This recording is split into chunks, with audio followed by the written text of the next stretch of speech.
कि सर पूर्व मध्यकाल बहुत टफ है, नहीं समझ में आ रहा है, ऐसा आप कहते हैं बार बार ना।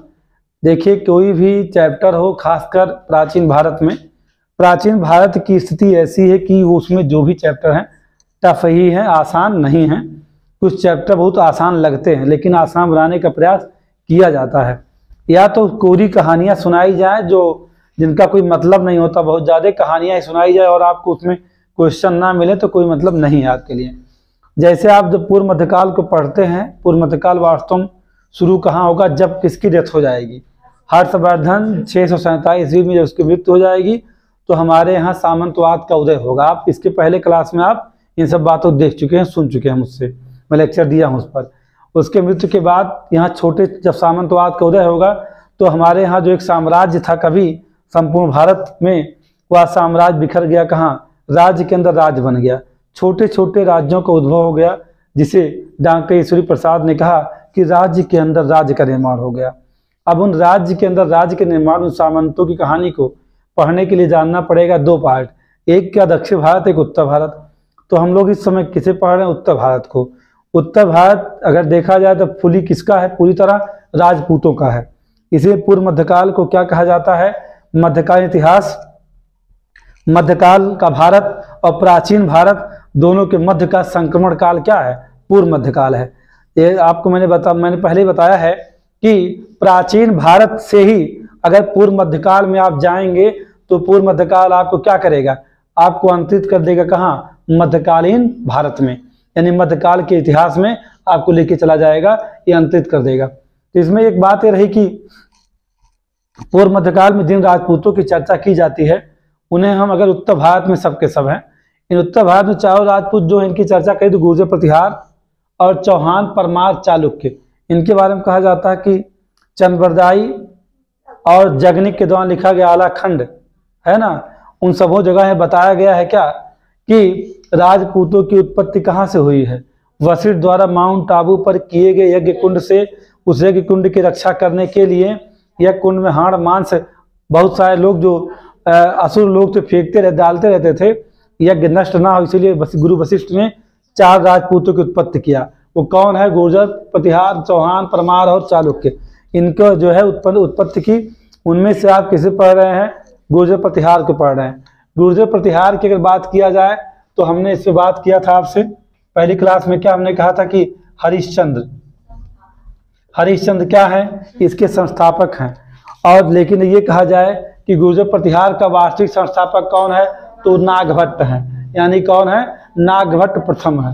और ये कहा जाए कि इसके बाद के शासक जो कौन आते हैं, यानी हरिश्चंद्र और नागभट्ट प्रथम के बाद तो नागभट्ट का एक भतीजा है, उसका नाम क्या है? कक्कुक है। क्या नाम है? कक्कुक है। और इसी का कक्कुक के बाद किसका? नागभट्ट का भतीजा है, पुत्र है, जिसका नाम है देवराज। यानी कि अगर क्रम आप लगाने के आ जाए शासकों का तो आपके लिए ये बेहतर होता है कि आप सभी शासकों का नाम अच्छे से जानिए, तो ऐसा हो सकता है। यानी कि हरिश्चंद्र के बाद नागभट्ट प्रथम, नागभट्ट प्रथम के बाद कौन? कक्कुक, और कक्कुक के बाद कौन आ रहे हैं? देवराज आ रहे हैं। ठीक है। अब देवराज के बाद कौन है? वत्सराज है। कौन? वत्सराज। और वत्सराज के बाद नागभट्ट द्वितीय है। नागभट्ट द्वितीय, यहां तक आपकी क्लास हो चुकी है, नागभट्ट द्वितीय तक। और नागभट्ट के बाद कौन है? रामभद्र है। अब रामभद्र का बेटा आ रहा है, यानी रामभद्र का बेटा कौन आ रहा है? अब गुर्जर प्रतिहार वंश में आप पढ़ने जा रहे हैं किसे? अब पढ़ेंगे आप किसे? मिहिर भोज को। यानी रामभद्र का बेटा कौन है? मिहिर भोज है। मिहिर भोज ने अपने पिता रामभद्र की हत्या करके सिंहासन को हथिया लिया था। इस बात को अच्छे जानिएगा। अपने पिता रामभद्र की हत्या करने के बाद मिहिर भोज सिंहासन में बैठा। उसकी माँ का नाम अप्पा देवी था, है ना, किसके? मिहिर भोज के। अब इसके पहले की जो कहानी है वो और जो हमारे 1-2 क्लास और 3 क्लास पहले की हैं उसमें आप देखेंगे तो क्या मिलेगा? किसके बारे में जानकारी? नागभट्ट प्रथम और वत्सराज और नागभट्ट द्वितीय के बारे में संपूर्ण जानकारी वहाँ दिया गया है कि क्षत्रिय ब्राह्मण कौन है, राम का प्रतिहार कौन है ना, ये सारी उपाधियों की चर्चा बहुत अच्छे से वहाँ पहले ही कर दी गई है। आप अगर नोट उसको बना चुके हैं तो रिवीजन करेंगे तो कहानी समझ में आएगी।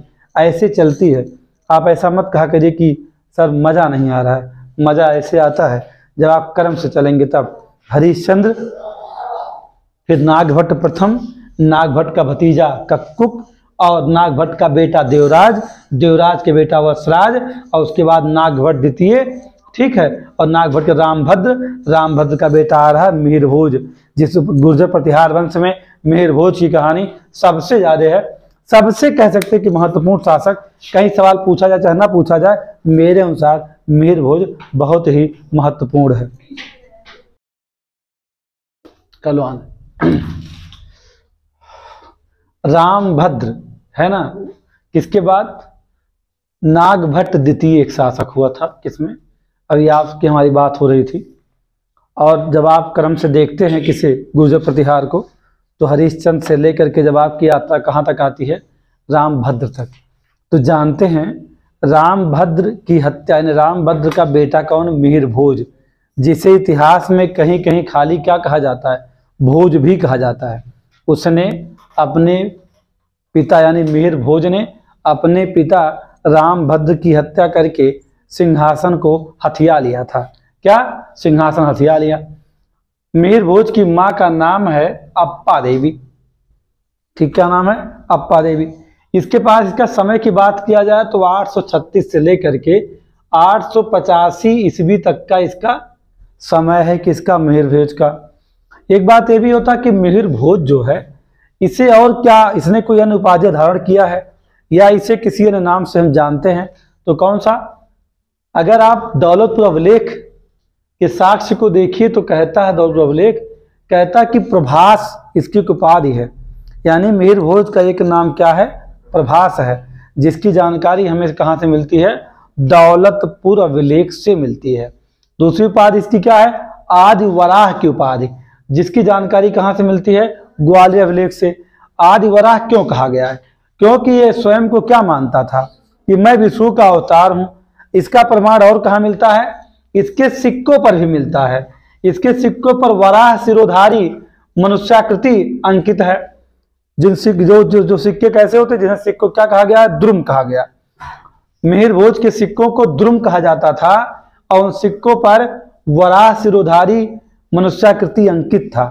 तो यह स्पष्ट होता है कि यह बात कहाँ मिलती जानकारी, ग्वालियर अभिलेख से किसने आदि वराह की उपाधि धारण की, जिसकी पुष्टि इसके सिक्के भी करते हैं, क्योंकि सिक्कों पर वराह सिरोधारी मनुष्याकृति अंकित है, इसलिए ऐसा कहा जाता है। पाल वंश के, किसके लिए बहुत अच्छा सवाल है कि पाल वंश के शासक देवपाल को इसने पराजित कर दिया था। पाल वंश का शक्तिशाली शासक देवपाल था, उसे किसने हरा दिया, मिहिरभोज ने। लेकिन यह राज जैसे इसके पूर्वज लोग हार जा गए थे, कोई ध्रुव से हारा तो कोई गोविंदराज से हारा, है ना, तो वैसे ही जिसका शुरुआत अगर कहा जाए कि त्रिपक्षीय संघर्ष की शुरुआत तो कहाँ शुरू होती है, वत्सराज से शुरू होती है। उस संघर्ष को अगर देखते हैं तो उस संघर्ष में तीसरा संघर्ष है किसके समय का, मिहिरभोज का। अब मिहिरभोज को किसने हरा दिया, राष्ट्रकूट शासक कृष्ण द्वितीय ने हरा दिया था। एक सवाल उठता किसने बंगाल के शासक किसे, देवपाल को हरा दिया, यानी पाल वंश के शासक देवपाल को हराया। और जबकि मिहिरभोज को राष्ट्रकूट शासक कृष्ण द्वितीय ने हरा दिया था। इस बात को याद रखिएगा, ये जीतेगा किससे, देवपाल से, हारेगा किससे, कृष्ण द्वितीय से। ये महत्वपूर्ण सवाल है प्री के लिए और फंसाने के लिए आता रहता है आपसे। फिर एक समय ऐसा आया कि इसने ये कहना शुरू कर दिया कि मेरा जो है, जैसे मध्यकाल में बलबन है ना, कहता कि मैं ही खुदा हूं, तो वैसे ये भी कहता था मैं तो साक्षात कौन हूं, विष्णु का अवतार हूं, जिसका साक्ष्य उसके सिक्के देते हैं। मैंने ये आपको पहले बताया इस बात को। अब एक सवाल बहुत अच्छा है कि मिहिरभोज के समय क्या कोई विदेशी यात्री आया था। अरब का रहने वाला सुलेमान 851 ईस्वी में भारत आया था। उसने एक पुस्तक लिखा जिसका नाम है सिलसिला उल तवारिख। सिलसिला उल तवारिख में उसने क्या कहा कि प्रतिहार जर्जर अवस्था में है। जर्जर का मतलब होता है जीर्ण शीर्ण अवस्था में है, यानी पतन की ओर अग्रसर है। किसने कहा इस बात को, सुलेमान ने कहा। उसने ये भी कहा कि विश्व में सबसे सर्वश्रेष्ठ अश्वसेना अगर किसी के पास है तो वह प्रतिहारों के पास में, और किसके पास है, मिहिरभोज के पास है। यानी कि विश्व की सर्वश्रेष्ठ अश्वसेना किसके पास है? मिहिर भोज के पास है। ये किसने कहा है? ये कहा है सुलेमान ने। और मिहिर सुलेमान ने इसी सिलसिला उल तवारीख में भी कहा कि यह इस्लाम का बहुत बड़ा शत्रु है। किसे? मिहिर भोज को। अंत समय जब आया तो मिहिर भोज ने क्या किया कि अपने पुत्र के मोह में या पुत्र के प्रेम में सिंहासन को त्याग करके और पश्चाताप करने के लिए तीर्थ यात्रा पे चला गया। इस तरह मिहिर भोज की इतनी सी कहानी है, इससे ज्यादा कुछ भी नहीं है। ठीक। हाँ, मिहिर भोज के बाद जो है किसका शासन है? महेंद्रपाल का। महेंद्रपाल शासक बना। इसका समय कितना है? 885 से लेके 910 ईस्वी तक का। जो राजशेखर किसके गुरु थे? किसके? महेंद्रपाल, है ना। मिहिर भोज और क्या नाम है? महेंद्रपाल। अगर ये कहा जाए कि राजशेखर दो जगह आपको मिलने वाले हैं। राजशेखर महेंद्रपाल प्रथम के गुरु हैं और इनका समय कुछ समय किसके साथ होगा? महिपाल प्रथम के साथ भी होगा। लेकिन राजशेखर जब किसके दरबार में थे? महेंद्रपाल के दरबार में थे, तो इन्होंने कुछ रचनाएं रची, यानी नाटक लिखा, जो बहुत पूछा था बार बार। जैसे कर्पूर मंजरी। कर्पूर मंजरी एक ऐसा नाटक है जिसकी रचना इन्होंने अवंती सुंदरी या अवंतिका सुंदरी के निवेदन पर किया था। किस भाषा में किया? प्राकृत भाषा में किया। और ये भी आपको जानना चाहिए कि जो अवंती सुंदरी हैं ये किसकी बहन है? गुर्जर प्रतिहार शासक महेंद्रपाल प्रथम की बहन है। उनके निवेदन पे क्या लिखा गया है? कर्पूर मंजरी। ये सवाल पूछा जा सकता है कि राजशेखर ने कर्पूर मंजरी की रचना किसके कहने पर की है? तो है ऑप्शन में क्या मिल जाएगा? महेंद्रपाल प्रथम हो सकता है या अवंती सुंदरी, अवंतिका सुंदरी, जो भी नाम आपको मिल जाए दोनों में से। इसके अलावा कर्पूर मंजरी के अलावा बाल रामायण, बाल भारत, जिसे प्रचंड पांडव भी कहते हैं, विद्वसाल भंजिका, ये सभी क्या है? नाटक हैं इनके। काव्य मीमांसा देखेंगे आप अगर, हरविलास और भुवन कोश, ये सब महाकाव्य हैं। पूछा जाता है कि राजशेखर द्वारा रचित महाकाव्य हैं तो वो कौन से हैं? काव्य मीमांसा है, हरविलास है और भुवन कोश है। ठीक। एक बात ये होती है कि महेंद्रपाल प्रथम ने कौन कौन सी उपाधियां धारण की थी? तो महेंद्रपाल प्रथम ने क्या रघुकुल चूड़ामणि की उपाधि धारण की थी, अतीन्द्रपाल की धारण किया, महिषपाल और महेंद्र युद्ध का भी उपाधि धारण किया है। और किसका? निर्भय नरेंद्र और निर्भय राज। इसके पास कई उपाधियां, लेकिन जो चर्चित उपाधि है वह क्या है? परम भट्टारक महाराजाधिराज। ये क्वेश्चन आपसे किया जा सकता है कि गुर्जर प्रतिहार वंश में कौन है जिसने परम भट्टारक महाराजा धीराज की उपाधि धारण की है? तो आप किसे बताने वाले हैं? महेंद्रपाल प्रथम को। ठीक। इसको रघुतिलक भी कहा गया है। किसे? महेंद्रपाल प्रथम को। महेंद्रपाल प्रथम के बाद जो इतिहास कुछ प्रतापी शासक कह सकते हैं गुर्जर प्रतिहारों में, वो कौन है? वो है महिपाल प्रथम, जिसका समय क्या है? 912 से लेकर के 944 एडी यानी ईस्वी तक। इसे क्या क्या कहा गया? महिपाल प्रथम को विनायक पाल भी कहा जाता है, इसको हैरम्ब पाल भी कहा जाता है। क्या कहते हैं? हैरम्ब पाल। यानी ये कह सकते हैं कि इसके दो अन्य नाम हैं, लेकिन इसकी उपाधि क्या है? जो उपाधि राजशेखर ने दिया, क्योंकि वही राजशेखर जो महेंद्रपाल के राजगुरु थे, वही राजशेखर महिपाल के समय में भी क्या है? राज दरबारी यानी गुरु हैं इसके। तो इन्होंने क्या कहा कि रघुवंश मुकुटमणि है। मैंने आपसे एक बात कहा था कि जो राजपूत हैं वो कहाँ संबंधित है? महाराजा या ऋषि ययाति से संबंधित है। ययाति के पुत्र कौन है? रघु हैं, और रघु यानी रघुवंश। इसीलिए राजशेखर ने क्या कहा दिया है? यही कारण राजशेखर ने इन्हें कहा रघुवंश मुकुटमणि या रघुकुल मुक्तमणि। इसीलिए का और कोई रीजन नहीं है। जो आप शुरू में मैंने बताया था वही आके यहाँ इंड हो रहा है। इसे मैं कहता हूँ कि शुरू की जितनी कहानी आपको सुनाई जाए उसको समझिए, क्या रीजन था कि राजशेखर ने इसे रघुवंश मुकुटमणि कहा। नहीं, रघुवंश के शीर्ष का मुकुट कौन है? मुकुट में लगी हुई मणि किसे माना गया? महिपाल को। अगर ये सवाल आपसे किया जाए कि गुर्जर प्रतिहार में मुकुटमणि कौन है, तो महिपाल प्रथम है। गुर्जर वंश का सबसे अमूल्य शासक माना जाता है, क्योंकि इसके बाद के जितने शासक हैं उनका अस्तित्व समापन यानी पतन की ओर है। इसके बाद जो भी है सबका पतन हो चुका है, यानी गुर्जर प्रतिहार ही समाप्त हो जाता है। तो महिपाल प्रथम को राजशेखर ने कहा कि ये रघुवंश मुकुटमणि है और ये रघुवंश मुक्तमणि है। ऐसे सवाल आप किसी से पूछिए तो जानते क्या करेगा, वो साइलेंट मोड पे चला जाएगा, कहेगा ये हमें जानने की जरूरत नहीं है।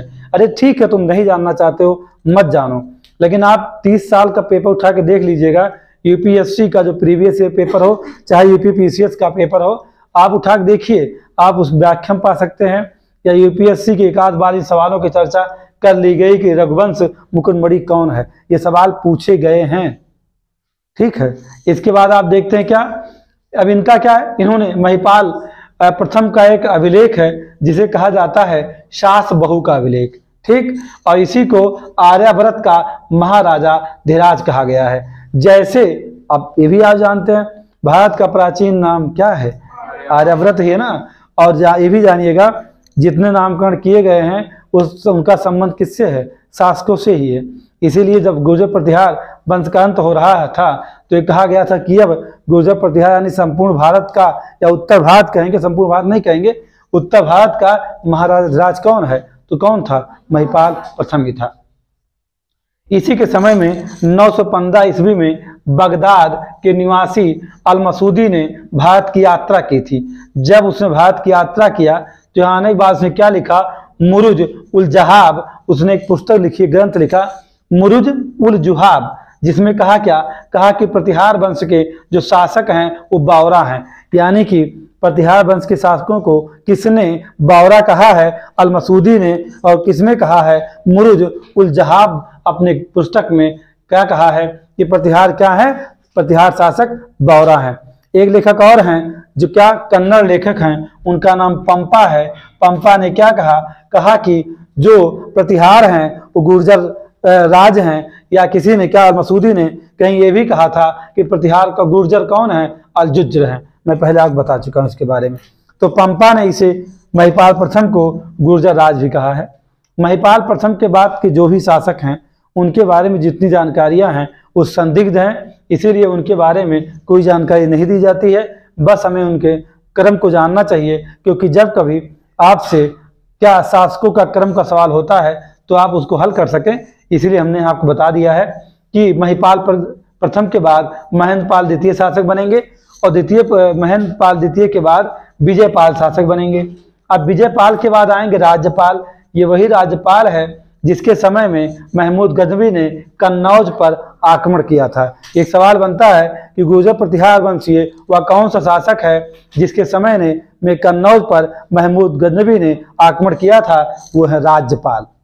समझे आप, ये टफ क्वेश्चन है कि आप पूछिए कि जब महमूद गजनवी ने भारत में कन्नौज पर आक्रमण किया तो उस समय गुर्जर प्रतिहार शासक कौन है, राज्यपाल। ठीक, इसके बाद जो शासक बने उनका नाम है त्रिलोचन पाल। राज्यपाल के बाद त्रिलोचन पाल के समय में भी महमूद गजनवी ने 1019 में क्या किया था, आक्रमण किया था। और इसके बाद त्रिलोचन पाल के बाद गुर्जर प्रतिहार का अंतिम शासक है यशपाल, जिसके समय में 136 ईस्वी में महमूद गजनवी ने गुर्जर प्रतिहार वंशीय शासकों के अंतिम शासक किसे, यशपाल के समय में आक्रमण किया था। यानी कि महमूद गजनवी के 3 आक्रमण हैं जो गुर्जर प्रतिहार वंशीय शासकों के समय में है। राज्यपाल के समय पहला है कन्नौज पर, उसके बाद त्रिलोचन पाल के समय 1019 में है, और 1036 में यशपाल के समय में है। इस तरह आप देखते हैं गुर्जर प्रतिहार का जितना भी सवाल बन सकता है, चाहे पीसीएस हो, चाहे आर हो, चाहे एपीएस हो, चाहे यूपीएससी हो, जहाँ भी पीटी का एग्जाम आप देने जा रहे हैं, यानी कॉन्सेप्ट टू फैक्ट सारे सवालों को इसमें रखा गया है। आप इसको पढ़िए, याद करिए, नोट्स बनाइए, जैसे करके भी इसे समझिए, बार बार देखिए और समझिए, बार बार सुनिए। अगर ऐसा आप करते हैं, एक बार यदि ये तैयार होता गुर्जर प्रतिहार तो कभी भूलेगा नहीं।